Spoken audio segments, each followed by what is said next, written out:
Hello everyone, ഇന്ന് ഞാൻ നല്ല സ്പൈസി ഒരു ചെമ്മീൻ കറിയാണ് ഇന്ന് കാണിക്കുന്നത്. നല്ല എരിവും പുളിയും ഒക്കെയുള്ള നല്ലൊരു ചെമ്മീൻ കറി. അത് തേങ്ങാക്കൊത്തിട്ടാണ് ഞാൻ വെക്കുന്നത്. അപ്പോൾ നമുക്ക് സമയം കളയാതെ ഇതെങ്ങനെയാണ് റെഡിയാക്കേണ്ടതെന്ന് നമുക്ക് കാണാം. അതുകൊണ്ട് തേങ്ങാക്കൊത്തിട്ട് വെക്കുന്ന ചെമ്മീൻ കറി ആയതുകൊണ്ട് ആദ്യമേ തന്നെ നമ്മൾ തേങ്ങാക്കൊത്ത് റെഡിയാക്കി വെക്കണം. എന്നുവെച്ചാൽ ഇത് നമ്മളൊന്ന് എണ്ണയിലിട്ട് വറുത്തിട്ടാണ് ഒന്ന് മൂപ്പിച്ചിട്ടാണ് കറിക്ക് ചേർക്കുന്നത്. അതുകൊണ്ട് ആദ്യമേ തന്നെ നമുക്കത് റെഡിയാക്കിയെടുക്കാം. ഇത് അറിയാൻ മേലാത്തവർക്ക് വേണ്ടിയിട്ടാണ് ഞാനിത് കാണിച്ചു തരുന്നത്. ഇപ്പോൾ തേങ്ങ ഇങ്ങനെ പൊതിച്ച് കിട്ടിയിട്ടുണ്ടെങ്കിൽ ഇങ്ങനെ നമുക്ക് പിച്ചാത്തി വെച്ച് ഇങ്ങനെ സൈഡിൽ ഒന്ന് കുത്തിക്കഴിഞ്ഞാൽ ഇങ്ങി പോരും. ഇനി ഫ്രിഡ്ജിൽ വെച്ച് കഴിഞ്ഞാലും ഇത് പെട്ടെന്ന് നമുക്ക് ഇളക്കി കിട്ടും കേട്ടോ. ചില തേങ്ങയൊക്കെ പാടാണ് നമുക്ക് ഇളകി പോരാനായിട്ട്. അപ്പോഴേ ഒന്ന് ഫ്രിഡ്ജിൽ വെച്ചെടുക്കുകയാണെങ്കിൽ പെട്ടെന്ന് അത് ഇളകിപ്പോരുമേ. എന്നിട്ട് നമുക്കത് ചെറിയ സ്ലൈസായിട്ട് മുറിച്ചെടുക്കണം. എണ്ണയിലിട്ട് നല്ലതായിട്ട് മൂത്ത് വരുന്ന രീതിയിലായിരിക്കണം മുറിക്കാവുള്ളൂ. കട്ടി കൂടരുത് തേങ്ങാക്കൊത്തിന്. അങ്ങനെ നമുക്ക് ഇതെല്ലാം ഒന്ന് അരിഞ്ഞെടുക്കാം.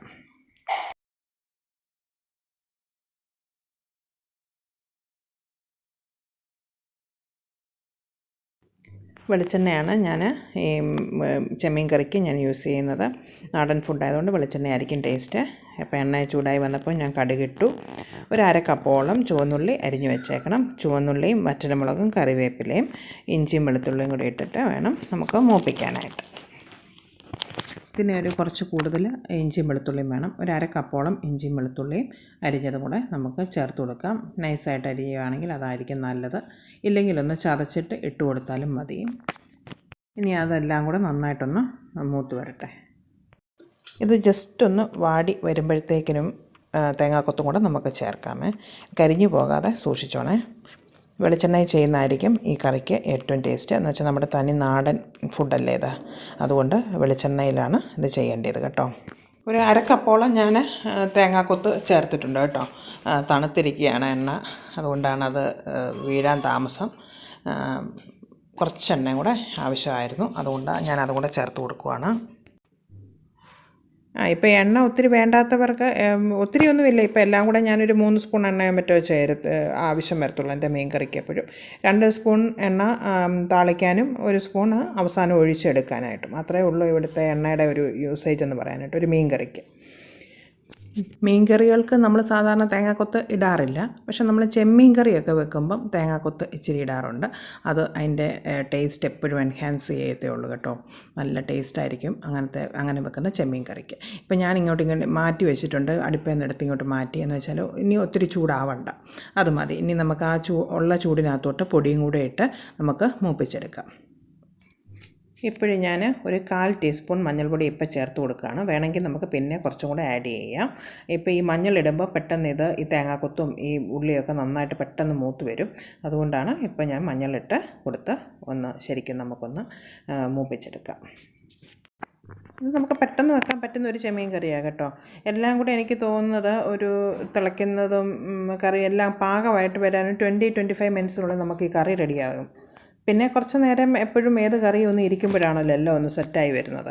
അതിനേ ഉള്ളൂ. 20 മിനിറ്റ്സും കൊണ്ട് കുക്കിംഗ് കഴിയും. പിന്നെ എല്ലാം ഒന്ന് അടച്ചു വെച്ചൊരു 5-10 മിനിറ്റ് കഴിയുമ്പം എടുത്ത് നമുക്ക് വേണമെങ്കിൽ യൂസ് ചെയ്യാൻ തുടങ്ങാം. പിന്നെ മഞ്ഞൾ ഉപ്പുമൊക്കെ ഇട്ട് കഴിഞ്ഞാൽ പെട്ടെന്ന് നന്നായിട്ട് മൂത്തെടുക്കാൻ സഹായിക്കും. അതൊരു ടിപ്പാണ്. എല്ലാവർക്കും അറിയുമായിരിക്കും, എന്നാലും അറിയാൻ വയ്യാത്തവർ വല്ലവരും ഉണ്ടെങ്കിൽ അവർക്ക് വേണ്ടിയിട്ട് ഞാൻ പറയുകയാണ്. മഞ്ഞൾപ്പൊടിയൊക്കെ ഇട്ട് കൊടുക്കുമ്പോൾ ഉള്ളിയും ഇങ്ങനത്തെ തേങ്ങാക്കൊത്തും ഒക്കെ പെട്ടെന്ന് നമുക്കൊരു ബ്രൗൺ കളറിലാക്കി നമുക്ക് പെട്ടെന്ന് മൂപ്പിച്ചെടുക്കാനായിട്ട് സാധിക്കും. ഇനി ഈ സമയത്ത് നമുക്ക് പൊടികൾ കുറേശ്ശെ വീതം നമുക്ക് ആഡ് ചെയ്യാം. ഇതിനകത്തേക്ക് ഞാനൊരു 1/4 സ്പൂണ് മല്ലിപ്പൊടി ഞാനിപ്പോൾ ചേർത്ത് കൊടുക്കുകയാണ്. കണ്ടില്ല, മഞ്ഞളിട്ട് കഴിഞ്ഞപ്പോഴത്തേക്കിനും നല്ലൊരു ബ്രൗൺ ഗോൾഡൻ കളറിലേക്ക് പെട്ടെന്നാവുന്നുണ്ട്. ഇനി മല്ലിപ്പൊടി ആദ്യം മല്ലിപ്പൊടി ഇടുക. പിന്നെ രണ്ടാമത് ഒരു വലിയ ടേബിൾ സ്പൂണിന് 1 ടേബിൾ സ്പൂണ് മുളക് പൊടി, കാശ്മീരി ചില്ലി പൗഡർ ഇടുക. നമ്മുടെ ഓരോരുത്തരുടെ വീട്ടിലെ എരിവിൻ്റെ അനുസരിച്ച് കൂട്ടിയും കുറച്ചും നമുക്ക് ഉപയോഗിക്കാവുന്നതാണ്. ഇതൊരു മീഡിയം എരിവിലായിരിക്കും വരുന്നത്. പിന്നെ നമ്മൾ കടുക് താളിച്ചപ്പോഴത്തേക്കിനും വറ്റൽമുളകും ചേർത്തിട്ടുണ്ടല്ലോ, അതുകൊണ്ട് കറക്റ്റായിരിക്കും എരിവ്. ഇനിയിപ്പോൾ ഈ 3 പൊടികളും കൂടെ നന്നായിട്ടൊന്ന് മൂക്കട്ടെ. വേണമെങ്കിൽ നമുക്ക് ഏറ്റവും അവസാനം കുറച്ചും കൂടെ മഞ്ഞൾപ്പൊടി നമുക്ക് ആഡ് ചെയ്യാവുന്നതാണ്. ഇനി ചേർക്കാനുള്ള സാധനം എന്ന് പറയുന്നത് ഉലുവാപ്പൊടിയേ ഉള്ളൂ.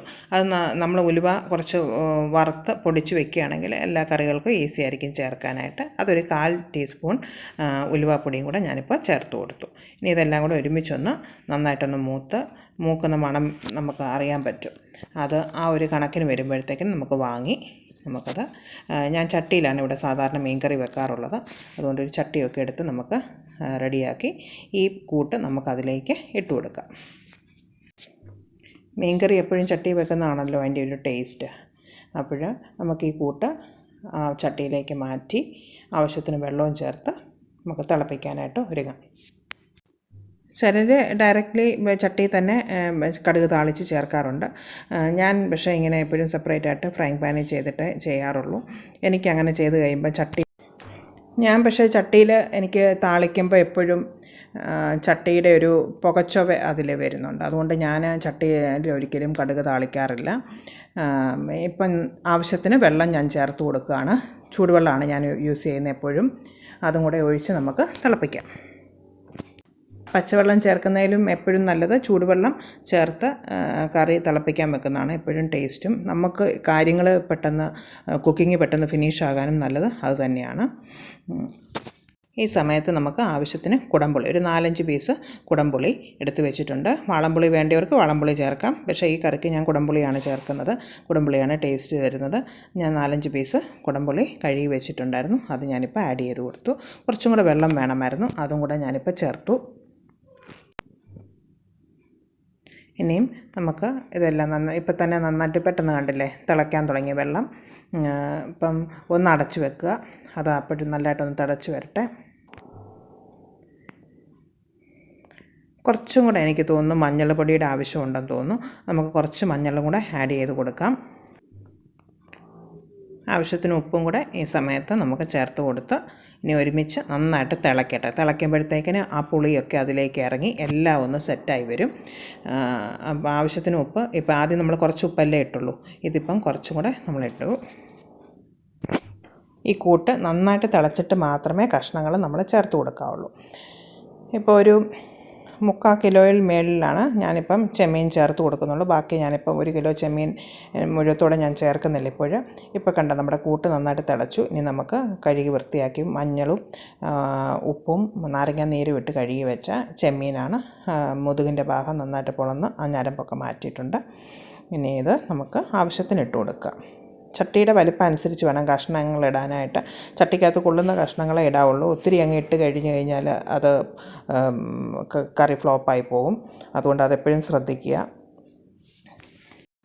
ജസ്റ്റ് ഒന്ന് സ്പൂണും കൊണ്ട് ഇളക്കുക. മീൻകറി ഒത്തിരി സ്പൂണും കൊണ്ട് ഇളക്കാറില്ല സാധാരണ. ആദ്യമേ ഇളക്കുന്നുണ്ടെങ്കിൽ ആദ്യമേ ജസ്റ്റ് ഒന്ന് ഇതുപോലെ ഒന്ന് തട്ടിക്കൊടുക്കുകയേ ചെയ്യാവുള്ളൂ. അപ്പോൾ ഈ ചാനലിൽ തന്നെ ഞാൻ പെർഫെക്റ്റായിട്ട് എങ്ങനെ കോട്ടയം ഫിഷ് കറി വെക്കാമെന്നുള്ളതും ഞാനൊരു വീഡിയോ ചെയ്തിട്ടുണ്ട്. അത് എല്ലാവരും ഒന്ന് കാണുക. അത് കറക്റ്റ് മെത്തേഡാണ് ഞാൻ ഫോളോ ചെയ്തേക്കുന്നത്. അപ്പോൾ അതും കൂടെ എല്ലാവരും ഒന്ന് കാണണമെന്ന് ഞാൻ ഒന്ന് റിക്വസ്റ്റ് ചെയ്യുവാണ് എല്ലാവരുടെ അടുത്തും. എന്നിട്ട് എല്ലാവർക്കും പറ്റുന്നുണ്ടെങ്കിൽ ഒന്ന് ഷെയർ ചെയ്ത് കൊടുക്കുക എല്ലാവർക്കും. ഓക്കെ, ഈ സമയം കൊണ്ട് നമ്മുടെ ഫിഷ് കറി നന്നായിട്ട് തിളച്ച് വന്നിട്ടുണ്ട്. കണ്ടില്ലേ, നന്നായിട്ട് തിളച്ചിട്ടുണ്ടത്. തിളച്ച് വന്നു നന്നായിട്ട് തിളച്ച് കഴിഞ്ഞാൽ പിന്നെ തീ അങ്ങ് കുറച്ചിട്ടേക്കണം. പിന്നെ ചെറിയ തീയിൽ അതവിടെ കിടന്ന് ഒരു മീഡിയം ഫ്ലെയിമിൽ കിടന്ന് വെന്ത് കണ്ടല്ലേ. ഒരു 20 ഞാൻ പറഞ്ഞല്ലോ 20-25 മിനിറ്റ്സിനുള്ളിൽ കറി റെഡിയാകും. നന്നായിട്ട് തിളച്ച് ഇനി ബാക്കി ആ ചട്ടിയുടെ ചൂടിൽ ഇരുന്നുകൊണ്ട് ബാക്കി തിളച്ചോളും. ഇത് മതി. ഇനി അവസാനം 1 സ്പൂൺ എണ്ണയും കൂടെ നമുക്ക് ഒഴിച്ച് കറിവേപ്പിലയും കൂടെ ഇട്ടിട്ട് നമുക്കെടുക്കാം. 1 സ്പൂൺ എണ്ണയുടെ ആവശ്യം വരുന്നുള്ളൂ അവസാനം. ചിലർക്ക് ഇനിയും ഭയങ്കര ഹെൽത്ത് കോൺഷ്യസ് ആയിട്ടുള്ള ആൾക്കാരാണെങ്കിൽ ആദ്യത്തെ താളിയിൽ വേണ്ടാന്ന് വെച്ചിട്ട് ഏറ്റവും അവസാനം 1 സ്പൂൺ എണ്ണ മാത്രം ഒഴിച്ച് എടുക്കുക. നല്ല ഫ്രഷ് കറിവേപ്പിലയും കൂടെ കഴുകി റെഡിയാക്കി വെക്കുക. ഈ സമയത്ത് ഇടുക. പിന്നെ അപ്പം തന്നെ അങ്ങ് അടച്ചേക്കണം. പിന്നെ ഒരു 10-15 മിനിറ്റ് കഴിഞ്ഞിട്ട് ചട്ടി തുറക്കാവുള്ളൂ. ആ മണവും രുചിയൊക്കെ അപ്പം അതിലേക്ക് ഇറങ്ങും. ഈ സമയത്ത് നമുക്ക് കറിവേപ്പില ആഡ് ചെയ്ത് കൊടുക്കാം. ആവശ്യത്തിന് കറിവേപ്പില ഇടുക. നന്നായിട്ട് കറിവേപ്പില ഉണ്ടെങ്കിൽ നന്നായിട്ട് തന്നെ 1-2 തണ്ട് അങ്ങോട്ട് നന്നായിട്ട് കഴുകി അങ്ങോട്ട് ഇട്ട് കൊടുക്കുക. ഇനി നമുക്ക് ഫൈനൽ പ്രോഡക്റ്റ് നമുക്കൊന്ന് തുറന്ന് നോക്കാം. ആഹാ, കറക്റ്റ് ആയിട്ട് ചട്ടിപ്പാകത്തിൽ നമ്മുടെ ചെമ്മീൻ തേങ്ങാക്കൊത്തിട്ട് വെച്ച ചെമ്മീൻ കറി റെഡി ആയിട്ടുണ്ട് കേട്ടോ. ഇത് അപ്പത്തിൻ്റെ കൂട്ടത്തിലും പൊറോട്ടയുടെ കൂട്ടത്തിലും പുട്ട്, ചോറ് എല്ലാത്തിനും നല്ലൊരു കൂട്ടാനായിരിക്കും ഇത് കുട്ടികൾക്കൊക്കെ ഇഷ്ടപ്പെടും. നല്ലൊരു കറിയാണ്. എല്ലാവരും ട്രൈ ചെയ്ത് നോക്കുക. കൂട്ടുകാർക്കൊക്കെ ഒന്ന് ഷെയർ ചെയ്ത് കൊടുക്കുക. 15 മിനിറ്റ് അവിടെ അടഞ്ഞിരുന്നപ്പോൾ കണ്ടില്ലേ, ആ കറി സെറ്റായി വന്ന കണ്ടല്ലോ. ആവശ്യത്തിന് കുറുകി, നല്ല ആവശ്യത്തിന് ചാറുമുണ്ട്. എല്ലാം പുളിയും ഉപ്പും എരിവും എല്ലാം നല്ല കറക്റ്റായിട്ട് വന്നിട്ടുണ്ട്. ഇനി ഞാൻ ഇതൊന്നും കൂടെ അടച്ചു വെച്ചേക്കാം. ഇനി കഴിക്കാൻ നേരത്ത് മാത്രം എടുത്താൽ മതി. അപ്പോൾ കണ്ടില്ല, ഇതാണ് നമ്മൾ സെർവ് ചെയ്യാനെടുത്തപ്പോൾ ഉള്ള അതിൻ്റെ കറക്റ്റ് കളർ കണ്ടില്ലേ. അത് കാണിക്കാനാണ് ഞാനിപ്പോൾ ഇതെടുത്ത് സെർവിങ് ബൗളിലേക്ക് മാറ്റിയിട്ട് കാണിക്കുന്നത്. ഈ ഒരു കളറായിരിക്കും അതിന് വരുന്നത്. അപ്പോൾ ആരെ ടേസ്റ്റുമാണ്. അപ്പോൾ എല്ലാവരും ഇതിലൊന്ന് ട്രൈ ചെയ്ത് നോക്കുക. അപ്പോൾ ഇഷ്ടപ്പെട്ടാൽ ലൈക്ക് ചെയ്യുക, ഷെയർ ചെയ്യുക, കമൻറ്റ് ചെയ്യുക. ഓക്കെ, അപ്പം ഞാൻ പുതിയൊരു ഡിഷിൽ കൂടെ നമുക്ക് വീണ്ടും കാണാം.